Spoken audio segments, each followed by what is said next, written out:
Ding dong, the witch is dead. Or is it? Okay, I'll be honest. I squeaked a little bit when the news broke on Friday that Gawker Media had filed for Chapter 11 bankruptcy, and I was far from alone. But does this really mean that this disgusting company is finally done for? Okay, let's take a look at what this means. First off, let me state a couple things. Yes, I would love to see Gawker disappear, as well as most of its child sites, although I will admit that not all of them are bad. But overall, they're vapid, they're clickbaity, they're gossipy trash.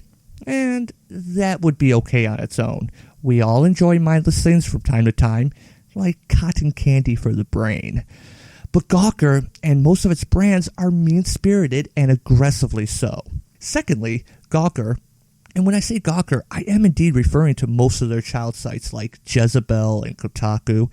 They like to flip-flop as to whether they're bloggers or journalists. And this is a pet peeve of mine. The two terms are not interchangeable.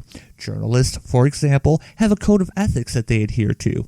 Gawker Media, especially founder Nick Denton, tries to portray their writers as journalists until called out, and then they magically become bloggers. They want the respect of being a journalist without having the education or responsibility that comes with the job, all while posting whatever op-ed drivel they think will get the most hits. With that out of the way, let's dive into what's going on. Gawker announced on June 10th that it was filing Chapter 11 bankruptcy. Personally, I somewhat expected this after they lost the lawsuit for publishing that Hulk Hogan sex tape, a lawsuit to the tune of $140 million, which is far more than they have in assets. And this is a logical step, as Chapter 11 is, in very basic terms, a way to hold off creditors while a company reorganizes. This can involve liquidating assets, selling brands, etc. At this time, a company can also plan payment arrangements to their creditors, and this is a smart move for Gawker, as they can start a stalling technique while they try to again appeal the court's decision in the Hogan case. Chapter 11 allows Gawker to postpone paying the Hulkster, since Gawker says that they don't even have the $50 million to post the bond needed for their case appeal, while they continue operations. Now, don't confuse this with Chapter 7 bankruptcy, where a company or individual must sell their assets and shut down operations. This is just a broad overview, as we really don't need to go into all the bankruptcy differences and to whom they apply. Many companies have filed Chapter 11 and then re-emerged like a leaner butterfly, such as Delta Airlines and General Motors.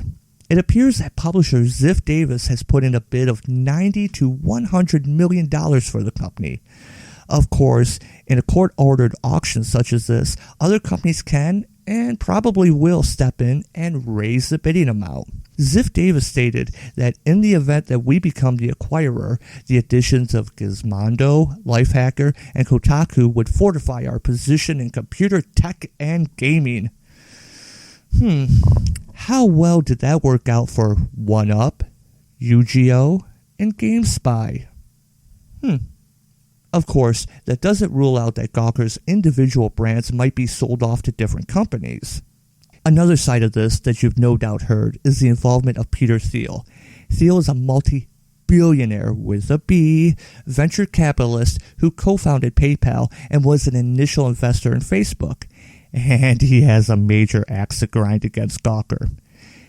Back in 2007, one of Gawker's sites, Valleywag, which reports on Silicon Valley news, they kinda outed Thiel as gay, and he has said that people close to him have been targeted by Gawker as well. Okay, I say kinda because it's been said that Thiel didn't exactly hide his lifestyle, but even so, that should not matter. His private life is just that, private. And he's also far from the first or last person that Gawker Media has tried to out. And since then, he's been retaliating against Gawker by funding court cases against them, at least 3 of them, including Hulk Hogan's. Gawker, among others, have been saying that Thiel's actions set a dangerous precedent, that the money used to bankroll the cases is silencing free speech. Others disagree, mainly people who know what free speech actually means. If there was merit to the case, such as with Hogan, where a secret sex tape was filmed with consenting adults and released without Hogan's permission, then who was bankrolling the case against Gawker should not matter. It was not Gawker's to release. And Thiel sees it that way too. He said, "I can defend myself. Most of the people they attack are not people in my category. They usually attack less prominent, far less wealthy people that simply can't defend themselves." What does that sound like? Oh, yeah, bullying. Yeah, that sounds like bullying. And it's not a matter of Thiel silencing free speech, as they would have you believe, but protecting against free speech abuse. Remember, Gawker is also the site that did 500 Days of Kristen Cavallari, or at least I think they made it halfway through 500 Days. It's where they just posted every single day something just against this person.